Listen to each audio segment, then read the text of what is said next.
still would have goal to beat. PSG then losing by 2-1. This story is back very much in the headlines, the possibility of Vlahovic going to Chelsea. Romelu Lukaku, of course, they're trying to get rid of, going to Juventus, meanwhile, in the other way. Nicky Bandini is still with us. Nicky, we thought this was over, but it seems to be back again here.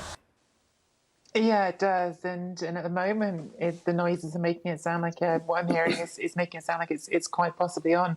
I find it a really puzzling transfer from Juventus' standpoint. I understand all the component parts of it sort of individually. Yes, Romelu Lukaku, we know he scored goals in Serie A before. We know his goals really were a big part of carrying Inter to the Scudetto under Antonio Conte. We know that Juventus' #1 priority for this season is just to win the league. They're obviously out of Europe completely now with that one-year UEFA ban.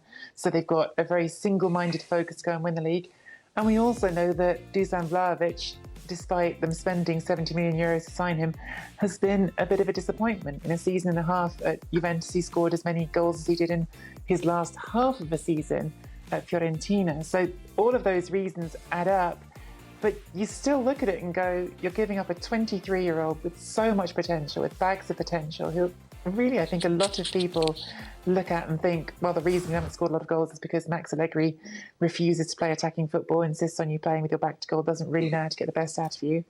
And you're sacrificing that for a player who's 30 years old and who, yes, has been really effective in Serie A before, but last season was hot and cold. You know, he started the season with a goal, then didn't score again from open play until the spring. So it's a big sacrifice from Juventus to make for a short-term game, but it does sound like it could well be happening.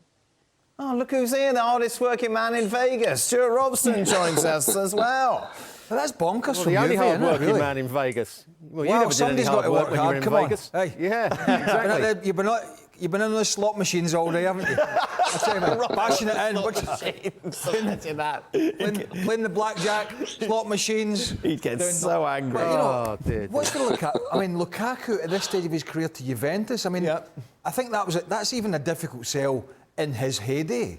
Yeah. You know, and we watched him, particularly in the Champions League last year, and I just felt that he looks a player who's spent, who can come off the bench and do a job for a short period of time. But, you know, if Chelsea get rid of him and manage to get Vlahovic in, who wasn't his best last year, but we know he's a good player, and we know they're struggling in that department, even with Nkunku coming in, it seems like a win-win from Chelsea's perspective, but from Juve's perspective, it just doesn't make any sense, does it? What do you think, Mr. Robson? Well, I would say it does make a bit of sense because I've seen the best of Romelu Lukaku when he was playing for Inter. I know it's 2 years ago, but I still think even when he came on as a sub last year, when he came on in the final, I know he missed the chance again, the Inter fans thought that was the moment. They still believed in Lukaku. He's still got that bit of pace. He still struggles with his back to goal at times, but I think he'll score more goals than Vlahovic. I was surprised when Juventus paid all that money for Vlahovic. I thought he was a decent player without being a top-class player. He's not got a great burst of pace. He's certainly not as quick as Lukaku. He's OK with his back to goal. The only area where he's better than Lukaku is when balls come into the box in the air. He's a good header of the ball. But I think Juventus paid way over the odds for him. He'd had half a season at Fiorentina where he looked a decent player. Apart from that, I'm not quite sure why they paid all that money for him. And I think if he went to Chelsea, I'm not sure how well he'd do there. I mean, I'm watching the wrong Lukaku here. I mean, we're on the History Channel. People keep saying, Robbo just said it, he's not as quick as Lukaku. Lukaku hasn't got that pace anymore. He looks overweight, he looks unfit. What do Juventus want? A guy that comes off the bench for 30 minutes, 25 minutes when everybody's tired and does a job? This is the same guy that was missing chance after chance for Belgium at the World Cup. This is a guy that was coming off the bench, and by the way, 14 goals last year is hardly something to write home about. This is a guy that came off the bench in the Champions League final and missed sitters. This is a guy who can't run the channels like he used to anymore and run away from defenders. I just don't see where this special Lukaku is, particularly at this stage in his career. He didn't do it last year. You can't argue with that. But previously at Everton, at Inter, a team that plays counter-attacking football. He didn't do it last year, and he didn't do it the year before. At Inter? No, he didn't do it last year at Inter. The year before he was at Chelsea. Well, And he was absolutely rotten. Well, not at the start, but it all went pear-shaped. And all he moaned about was going back to Inter. Listen, listen, I'm not exactly... So that's 2 years. I'm not exactly Lukaku's greatest fan. I know that, but that's 2 years. But it seems to me he would suit Juventus better than Vlahovic, because if the way Allegri plays the game, you've got a guy who is a good goal scorer, but they don't create chances. So you may as well get somebody like Lukaku, who may turn round his fitness. Yes, he did look a wee bit heavy at times, but a guy who might get the bit between his teeth, because every single time he's been written off, he's come back. Going to Everton, as I said, going to Inter. Again, he's been written off again. So, I mean, kind of choose your poison. It's a lot of money for both of them. But where's he it's come a lot back? of money for Lukaku. Wait, Warren, where's he come but he's back? going to be better there. This is not Then the... Vlahovic is going to be... Where's he come back? Right. Romelu Lukaku, when he went to Inter from Man United, was fit and still at his peak, scored goals. Under Conte, they had a good structure, they won the championship. He had a partner in him, in Martinez.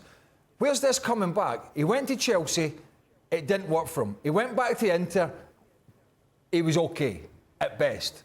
So he hasn't really bounced back. And if Juve are not creating chances and are not a great team and looking to play on the break, I'm struggling to see who he's running away from. Not at this stage in his career. Choose your poison. I just don't think he's got enough qualities to be a top-class player in the Premier League, and that's how I've seen him over the last 2 years. Even when he scored goals at Fiorentina, I kept on asking, well, how's he scoring those goals? I just don't see what his qualities are. Where do we stand on the Chelsea squad, Mark? Obviously, they've got rid of quite a few players at the moment. What can we expect between now and the end of the transfer window?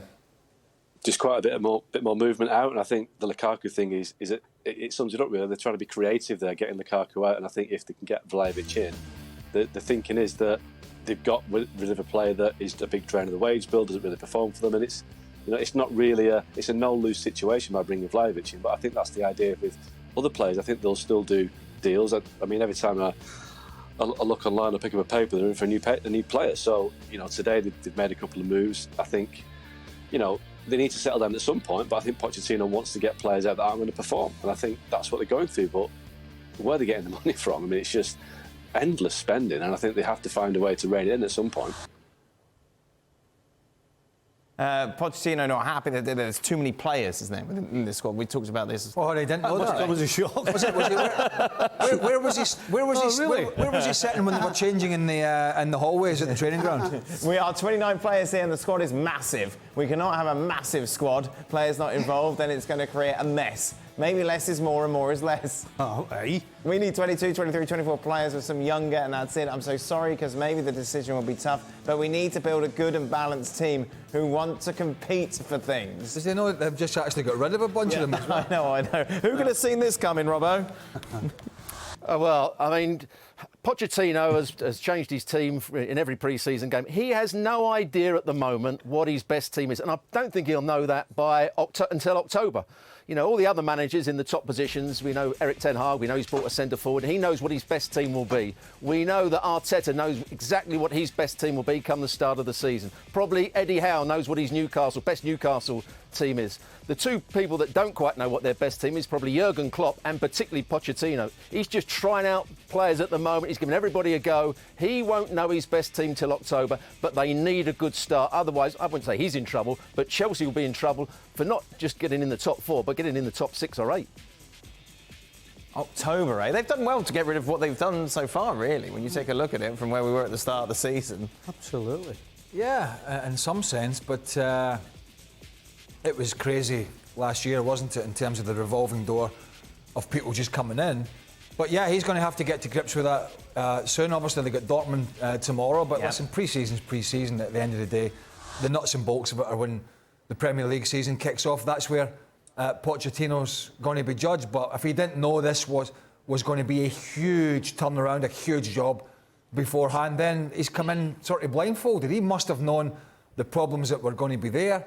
They have got a lot of people out, but this is going to take time. And it's going to take time because of the scattergun approach of the ownership last year. Right. Simple. I think when you saw what he said there, the way he said it, it seemed as though he was telling upstairs that they have to get rid of players. OK.